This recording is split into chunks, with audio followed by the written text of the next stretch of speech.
Maar dit is Ierland, dis nou tuis teen Italië. Hulle het 'n kans om nou reg te maak teen wat gebeur het in Parys. Is moeilik om te bepaal hoe hulle nog gaan speel teen Italië, want Italië het weer tuis gewen. Ja. So hulle het natuurlik baie selfvertroue, maar Ierland tuis, dis dan heel anders as om in Parys te gaan speel. So hulle behoort dan seker baie sterker te wees, maar jy weet my, Italië wys weer 'n ander tipe kwaliteit. Ja, ek moet vir jou sê, die skare wat van Ierland baie bly sal wees om te sien hulle span is weer terug tuis, maar hulle sal dit baie duidelik maak dat hulle baie teleurgesteld was in nie net die uitslag teen Frankryk nie, maar hoe Ierland eintlik gespeel het. Dit was amper half 'n span wat vir my so 'n bietjie platvoets gelyk het, hulle het planloos gelyk. En die vraag wat ek gehad het is Frankryk regtig so goed geweest dat hulle so onder druk geplaas het, of is dit 'n geval dat Ierland so bietjie nou van die spoor afgekom het? Andy Farrell het begin om nuwe spelers in te bring. Vir Lou byvoorbeeld op vleuel het hy nie gekies nie. Hy het hier en daar beserings ook, wat hy nuwe spelers afspan op die ligter moes inbring ensovoorts.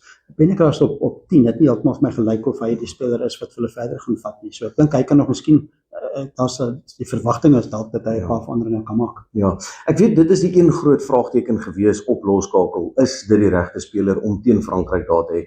Ek dink die geval dat jy vir Gibson Park op skramskakel gehad het dit amper half makliker gemaak om te sê, yes, kry, want ons het daai ervare speler in die binnekant wat hom gaan voer. Die groot ding wat ek gesien het is daai waarde van om skakelpaar te hê wat mekaar baie goed ken. Ek dink dit was een van die plekke waar Ierland gegly het.